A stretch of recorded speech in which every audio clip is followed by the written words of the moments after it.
Hello guys! Hello Taurus! Welcome dito sa aking channel, Kapalaran na 888 Taurus. Alamin natin kung anong messages, vibration, gabay, energy para sa lahat ng Taurus. This is general reading, weekly tarot reading. So, tingnan natin Taurus kung ano ang message na para sa'yo.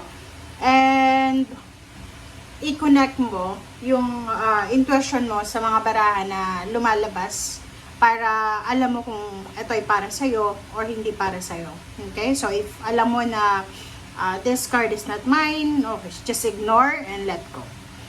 Okay, first card natin, Taurus. It's number 23-5.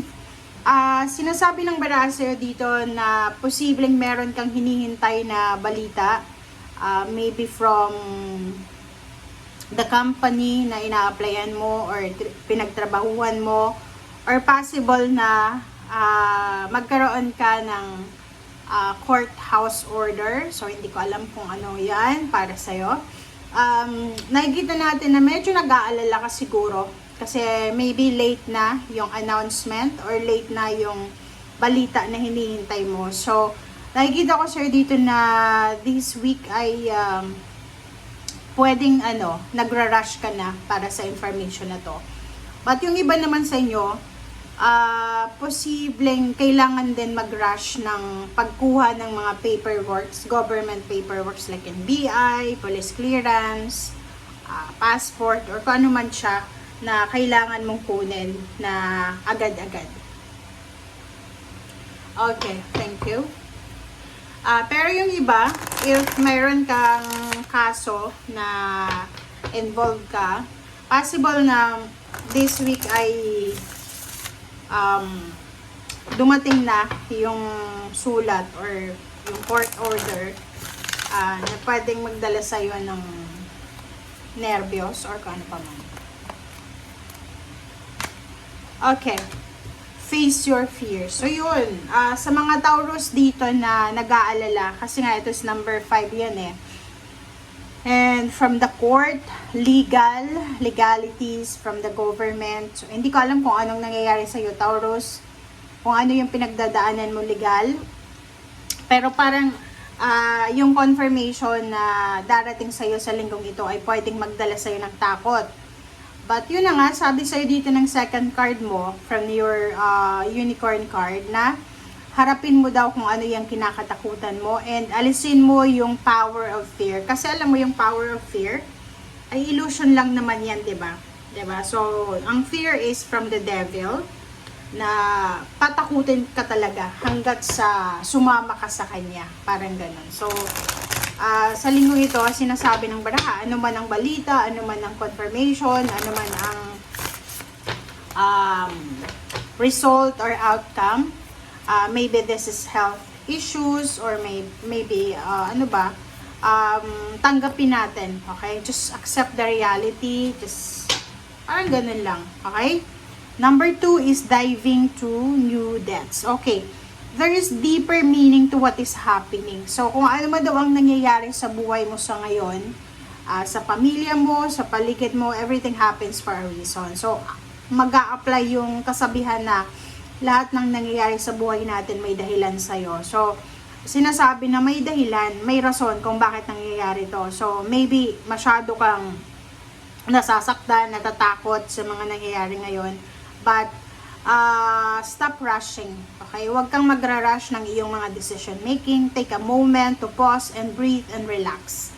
Hayaan mo ang sarili mo na makarecover sa kung ano ba na current situation na mayroon ka. Kumbaga, huwag mong masyadong madaliin yung sitwasyon.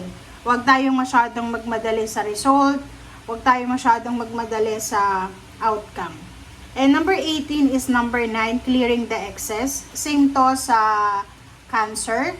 So, if yung result na matatanggap mo sa linggong ito is all about health, maybe mayroon kang problema sa health, sinasabi ng barahan na you are entering a transitional phase na kailangan mong magbe-benefit ka nito eh. Ikaw lang naman yung magbe-benefit niyan. So, halimbawa may mga bisyo kayo, may mga unhealthy habits, lifestyle, nagpapagod ka, nagpupuyat ka, sinasabi ng barahan na oras na para i-clutter mo itapon mo na yung mga unnecessary, unhealthy habits, physically and mentally or emotionally or financially. Lahat ng unhealthy, lahat ng bagay or sitwasyon or love life or kung naman yan na hindi na healthy, you need to clutter na siya. Kailangan mo na siyang alisin sa buhay mo. Okay? Yung parang nakakasagabal na sa pang-araw-araw mong pamumuhay, palagi ka nang malungkot, palagi ka nang magagalitin, parang gano'n. So, you need to start na para magbawas ng mga sobra-sobra. And kailangan natin na ng moderation. Okay? Kasi tapos ka na dun sa, sa pasensya. So, nandito ka na ngayon sa action.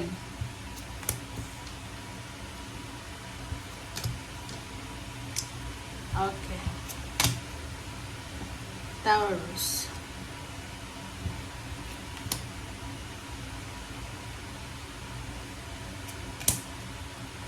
Okay.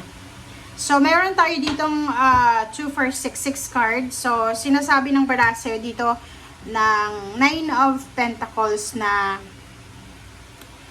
marami kang wini-wish, marami kang pangarap para sa sarili mo, para sa pamilya mo, para sa relationship mo. Kumbaga, meron ditong Taurus na nanonood sa akin or maybe hindi ka Taurus, maybe kapamilya ka ng Taurus Cross Watchers. Nakikita ko sa'yo dito na sobra-sobra yung kagustuhan nyo na makaalis dyan sa 8 of Swords na yan. Kasi may 8 of Swords kayo eh. Yung parang ilang taon ka na, maybe sabihin natin 3 years, okay, so maybe 3 years ka nang nagsasuffer sa 8 of Swords na yan or 4 years. Yung parang kahit anong gawin mo, nag-i-end ka pa rin sa sufferings. Parang ganon. Yung parang yung swerte, yung success, yung tagumpay, ay dumadaan lang sa'yo. Okay, dinadaanan ka ng success, dinadaanan like, for example, nagkakaroon ka naman ng trabaho, pero yung trabaho na yun, maybe months lang, 3 months, 4 months, tapos nalilay off ka, na-terminate ka. Parang ganun. So, 9 of Pentacles, sinasabi ng bara sa'yo na, yun nga, may deeper meaning, kumbaga, kung ano yung nangyayari sa'yo sa ngayon, kasi parang ang pakiramdam mo, puro lang rejections. Puro lang rejections yung natatanggap mo. Ilang company nang ina-applyan mo, pero walang sagot sa'yo, or either ang sagot sa'yo is no. So, nakikita ko sa'yo dito na ang sinasabi ng High Priestess na huwag kang matakot. Kaya huwag kang matakot kasi may iba sa inyo dito na medyo nawawala na sila ng interest, natatakot na sila, na iniisip nila, naku, baka tatanda na lang akong walang asawa, walang trabaho, ganito, ganyan. So, ang nakikita ko, this week medyo nasasaktan ka. Nasasaktan ka eh. Kasi parang, ang iniisip mo, ginawa mo yung best mo, ginawa mo yung lahat-lahat, pero ang ending pa rin, failure pa rin, rejection pa rin. So, ang sabi sa'yo dito ng Prince of Torches and Judgment, you need to be excited. Okay? Kasi, alam mo, sa sitwasyon mo kasi, mahirap nang maging excited eh. Kasi, like for example, kung ikaw, 3 years ka nang unemployed, pero nagtatry ka naman mag-apply ng trabaho, pero talagang unlucky or maybe this is not the right timing para makakuha ka ng trabaho. So, sinasabi ng bara sa'yo dito na huwag kang mawala ng pag-asa. You need to be excited every day and you need to decide, 'di ba? Yung halimbawa, maging positibo ka, yung mindset mo. Pag halimbawa feeling mo puro na lang rejection yung pinagdadaanan mo, isipin mo na siguro hindi ito para sa akin, siguro mababa yung sweldo na yan, siguro may mas mataas pa, may deserve ko pa na mas maganda, parang ganun. So, kumbaga, ikaw na yung magdesisyon sa buhay mo para, kumbaga, mawala yung mga fear or anxiety or kung ano man na takot or kung ano man na panghihinayang or loss of interest na nararamdaman mo. Ikaw na yung maglagay niyan sa sarili mo na, hindi ito para sa akin. Kasi pag naghintay ka pa ng tao na sasabihin sa'yo na, maybe this is not the right timing, this is not the right job, wala kang makukuha kasi napapaligyan ka ng mga taong toxic, mga taong selfish. Yung mga tao sa paligid mo ay, selfish talaga sila. Yung parang kanya-kanya. Okay. 8 of Pentacles, 7 of Torches, the Chariot, Seven of Wands to eh. Four of Cups, Hermit, and Three of Cups. So, ang sinasabi sa'yo ng baraha, matagal na tong sinasabi sa'yo, Taurus, diba? Na isa sa mga possible na maging, kumbaga, solusyon para makaalis ka sa Eight of Swords na yan, sa stagnation, or any restrictions. Yung parang, halimbawa, sa mga pamilya, ikaw yung inaapi. Or ikaw yung palaging inuutusan, or ikaw yung palaging, diba, yung mga kapatid mo, nasa halimbawa, kung may okasyon, ikaw nasa kusina, kasi wala kang pera. So, yung mga kapatid mo na may mga pera or may mga inaabot sa parents mo, nandun sila sa pedestal, nandun sila sa pinaka-bungad. Ikaw, nakikita ko sa'yo na may nagsaself-pity ka, which is reasonable naman, diba? Valid yung rason mo, valid yung feelings mo na ganyan yung pakiramdam mo ng pain and heartache. So, yun nga sabi sa'yo ng mga several cards mo for the past readings na isa sa mga rason or isa sa mga possible na solution sa mga problema mo ngayon is kailangan mong magpakalayo-layo. Kailangan mong maghanap ng trabaho sa labas ng comfort zone mo. Kailangan like, yung iba sa inyo dyan, kung halimbawa nasa probinsya, try nyo sa city. Okay, try nyo sa Maynila, or kung nasa Luzon ka, sa Maynila, or pwedeng sa Visayas, saan ba? So, Cebu, Mindanao, parang ganun. So, kung saan yung city. Okay, Three of Cups, the Hermit. Sinasabi ng baraha sa usaping relationship, nakikita ko sa'yo dito na yung karelasyon mo, isa din yun sa pwedeng maging rason ng problema mo. Yung karelasyon mo medyo nagbago siya. Parang mayroon kang napapansin na gusto niya ng freedom, gusto niya yung iba na siya eh. Yung parang pakiramdam mo na akala mo maaasahan mo siya, susuportahan ka niya, but nakakaramdam ka na yung kahit relationship mo, asawa mo, girlfriend, boyfriend, or kalibin partner, ganun din yung emotion, yung parang nagsasawa na sa'yo. Nandito ka sa Four of Cups. You're waiting eh. Naghihintay ka ng taong pwedeng mag-save sa'yo. Pero alam mo, sa buhay natin, Taurus, walang sino man ang makakapag-save sa atin, kundi tayo lang. Okay? May mga tao dyan sa paligid natin na sasabihin na, isa-save kita, tutulungan kita. Pero pag hindi mo tinulungan yung sarili mo, walang mangyayari sa'yo. So, if you're waiting for someone para tulungan ka sa progress ng buhay mo, kailangan mong proteksyonan muna yung sarili mo. Okay? Chariot, sinasabi ng barahan na ihanda mo ang sarili mo sa mga possible travel, possible relocation, possible movement, progress, or kung ano pa man.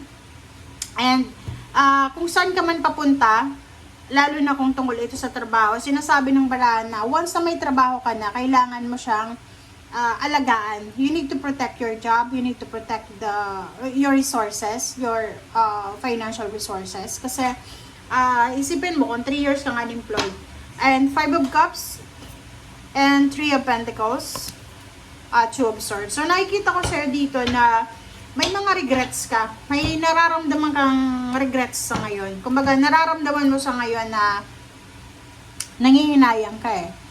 Nangihinayang ka because may isa kang desisyon siguro sa past na ginawa. Ginawa mo siya na desisyon na pwede ngayon ay nagsisisi ka.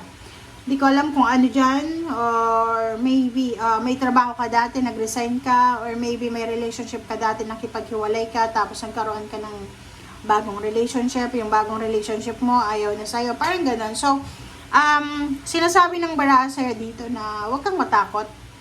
Huwag kang matakot, lahat tayo dito sa mundo nakakaranas ng rejection. Kasi parang nakikita ko rejected ka eh. Rejected and feeling afraid, feeling suffocated, feeling hopeless and helpless. Isipin mo na yun nga ang sabi sa'yo dito ng judgment, na nasa kamay mo yun kung gaano ka or kung paano ka magtatagumpay sa buhay mo. Okay? Tulungan mo yung sarili mo. Okay? Huwag kang umasa sa ibang tao. Thank you guys for watching. Bye!